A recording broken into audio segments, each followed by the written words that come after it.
Made in Korea இந்த படத்தை வந்து ஆர்ய கார்த்திக் டைரக்ட் பண்ணியிருக்காரு. நம்ம பிரியங்கா மோகன் வந்து லீட் ரோலில் அந்த படத்தில் நடிச்சிருக்காங்க. இந்த படத்தை வந்து டேரெக்டாக ஓடிடி நெட்ஃப்ளிக்ஸில் வந்து ரிலீஸ் பண்ணியிருக்காங்க. ஸோ அந்த படத்தை பார்க்க போகிறதுக்கு முன்னாடி வரைக்கும் ஆன்லைனில் வந்து பயங்கரமான ஹைப்பு. ஏன்னா இந்த படம் வந்து ரொம்ப நல்லா இருக்குது, அப்படி இருக்குது அப்படிங்கிற மாதிரி வந்து பயங்கர ஹைப் கொடுத்துக்கிட்டே இருந்தாங்க. ஸோ அந்த படத்தை வந்து நம்மளும் வந்து ஒரு ஈகர்னஸோட ஒரு ஆவலோட அந்த படத்தை போய் பார்த்தோம். ஆனால் அந்த படம் பார்த்ததுக்கு அப்புறமா தான் தெரியுது இந்த படத்தில் வந்து ஒன்றுமே இல்லை, ரொம்பவே வந்து ஒரு பிலோ ஆவரேஜான படம் தான். ஸோ இந்த படம் கதையை பற்றி நம்ம பார்த்தோம்னா, நம்ம பிரியங்கா மோகன் வந்து தமிழ்நாட்டில் ஒரு கிராமத்தில் வந்து அவங்க வந்து வாழ்ந்துகிட்டு இருக்காங்க. ஆனால் வந்து அவங்களுக்கு எப்படியாவது கொரியாவில் போய் எப்படியாவது செட்டில் ஆயிடணும் அப்படிங்கிற ஒரு எண்ணத்தோட ஒரு ட்ரீமோடு இருக்காங்க. ஸோ அவங்க என்ன பண்ணுறாங்கன்னா, அவங்களும் அவங்க லவரும் ஒரு நாள் வந்து இந்த கிராமத்துலேருந்து கிளம்புறாங்க. அவங்களோட அப்பாவை எதிர்த்துட்டு இந்த ஜேர்னியை வந்து தொடர்றாங்க.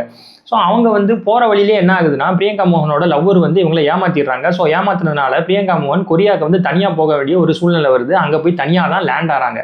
ஸோ லேண்ட் ஆனதுக்கு அப்புறமா அவங்க வந்து எப்படி சர்வே பண்ணாங்க அங்கே அந்த கொரியாவில் அப்படிங்கிறது தான் அந்த பட கதையே.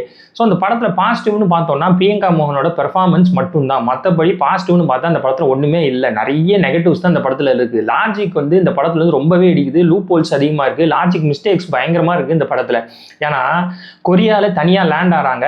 அங்கே லேண்ட் ஆனதுக்கு உடனே வந்து அவங்களுக்கு வந்து ஈஸியாக ஒரு ஹெல்ப் கிடைக்குது. தங்கும் இடம் வந்து ஈஸியாக கிடைக்குது. வேலை ஈஸியாக கிடைச்சிருது. பிஸ்னஸ் வந்து ஈஸியாக ஸ்டார்ட் பண்ணுறாங்க. எல்லாமே அவங்களுக்கு வந்து டக்கு டக்கு டக்கு டக்குன்னு நடந்துக்கிட்டே இருக்குது. அதை வந்து நம்மளால் வந்து நம்பவே முடியல. ஒரு கட்டத்தில் வந்து நம்மளுக்கே வந்து அலுப்பு தட்டிடுது. ஈஸியாக இதுதான் நடக்க போகுது இந்த படத்தில் அப்படிங்கிற மாதிரி நம்மளுக்கு வந்து ஈஸியாக தெரிஞ்சுது. அதே மாதிரி இந்த படத்தில் வந்து எமோஷனல் கண்டென்ட் வந்து நம்மளோட அட்டாச்சே ஆக மாட்டேங்குது. ரொம்பவே கிரிஞ்சாக இருக்குது. சில சீன்ஸ்லாம் பார்க்கும்போது ஏன்டா இந்த சீன்ஸ்லாம் வச்சிங்க அப்படிங்கிற மாதிரி தான் இந்த படத்தில் இருக்குது. ஸோ இதை மாதிரி படத்தை வந்து மொத்தமாக எடுத்து வச்சுருக்காங்க. ஸோ ஓவராலாக பார்த்தோம்னா ரொம்பவே ஒரு பிலோ ஆவரேஜான படம் தான். ஸோ இங்கிலீஷ் மாதிரி இந்த படம் இருக்கும் அப்படிங்கிற மாதிரி ஒரு எண்ணத்தோடு பார்த்ததுக்கு வந்து இந்த படம் வந்து அந்தளவுக்குலாம் இல்லவே இல்லை. ரொம்பவே ஒரு ஆவரேஜான இருக்குது. இங்கிலீஷோட லைட்டர் வெர்ஷன் மாதிரியாவது இருக்கும்னு பார்த்தோம்னா அந்தளவுக்கு கூட இல்லை. ரொம்பவே ஆவரேஜான படம் தான் இந்த படம். ஸோ டெக்னிக்கல் வைஸ் வந்து ஓகேவாக இருக்குது. கொஞ்சம் கதையில் வந்து இன்னும் கொஞ்சம் வந்து ஃபோக்கஸ் பண்ணியிருக்கலாங்கிற மாதிரி இருக்குது. லாஜிக் மிஸ்டேக்ஸ் அதெல்லாம் வந்து நிறையவே கரெக்ட் பண்ணியிருக்கலாம் இந்த படத்தில்.